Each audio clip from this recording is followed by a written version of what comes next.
تمام دوستوں کو ربیع الاول کی بہار مبارک ہوں۔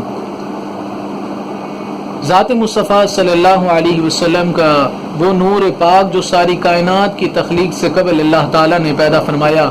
وہ حضرت آدم علیہ السلام کی تخلیق کے بعد ان کی پشت میں رکھ دیا گیا، جو ان کی پیشانی سے چمکتا تھا، اور وہ نور مبین حضرت آدم علیہ السلام کے بعد اصلاب طاہرہ اور ارحام طیبہ میں منتقل ہوتا رہا،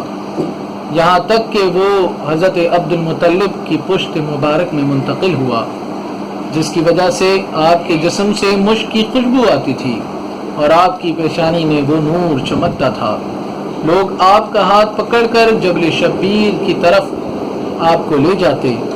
اور آپ کے واسطے اور وسیلے سے قحط کے دنوں میں بارش کی دعائیں کرتے تھے، اور اللہ تعالیٰ اس نور کے صدقے میں دعائیں قبول کرتا تھا اور بارشیں برساتا تھا۔ پھر وہ نور حضرت عبداللہ کی پشت میں جلوہ گر ہوا،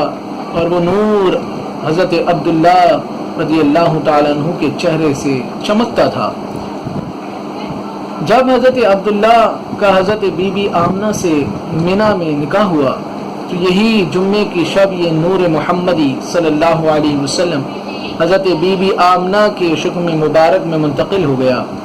حضرت امام احمد بن حنبل رحمۃ اللہ تعالی فرماتے ہیں کہ یہ رات شب قدر سے بھی افضل تھی، کیونکہ اس رات جو اللہ تعالیٰ کے انوار و برکات و تجلیات نازل ہوئیں وہ قیامت تک کسی رات میں نہیں ہوئی ہے۔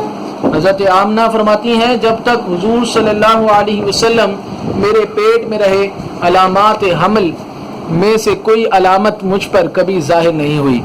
حتیٰ کہ کوئی ضعف بھی محسوس نہیں ہوا۔ اور کیسے ضعف محسوس ہوتا؟ جو محبوب لوگوں کی پریشانیوں اور گناہوں کے بوجھ کو اتارنے آئے تھے، بھلا ان کو کب گوارا ہو سکتا تھا کہ وہ اپنی والدہ کے لیے بوجھ بنتے؟ آخر وہ گھڑی آ پہنچی جس کا سارا کو انتظار تھا، سارے انبیاء جس کی بشارتیں دیتے آ رہے تھے، جس کی خاطر یہ بزم جہاں سجائی گئی تھی، وہ وجہ تخلیق کائنات اللہ کا محبوب اور پیارا 12 ربیع الاول صحیح قول کے مطابق پیر کے دن صبح صادق کے وقت اس عالم کون و مقام میں جلوہ گر ہو گیا۔ اس کے آتے ہی روئے زمین کے بت اوندھے گر گئے، جو اشارہ تھا اس طرف کہ اب شرک اور بت پرستی کا خاتمہ ہوگا اور عقیدہ توحید کی سربلندی کا وقت آ گیا ہے۔ دریائے سادہ کا پانی جو خشک ہو گیا تھا وہ جاری ہو گیا، جو اشارہ تھا اس طرف کہ علم و حکمت اور معرفت کی جو نہریں سوکھ گئی ہیں ان کی روانی کا وقت آ گیا ہے۔ ہزاروں سال سے جلنے والا آتشکدہ فارس بجھ گیا، جو اشارہ تھا اس طرف کہ اب نفرت، حقارت، عصبیت، تعصب، دشمنی، الغرض ہر قسم کی لگی ہوئی آگے بجھ جائیں گی۔ لہٰذا دوستو، یہ ربیع الاول ہمیں اسی طرف اشارہ کرتا ہے کہ اب آ جاؤ آقا کریم صلی اللہ علیہ وسلم کی محبت اور اطاعت کی طرف،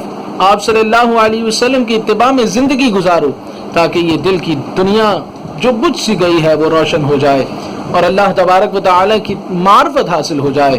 اللہ تعالیٰ ہمیں حضور نبی کریم صلی اللہ علیہ وسلم کی محبت اور آپ کی اتباع کرنے کی توفیق نصیب فرمائے، آمین بجاہ نبی امین۔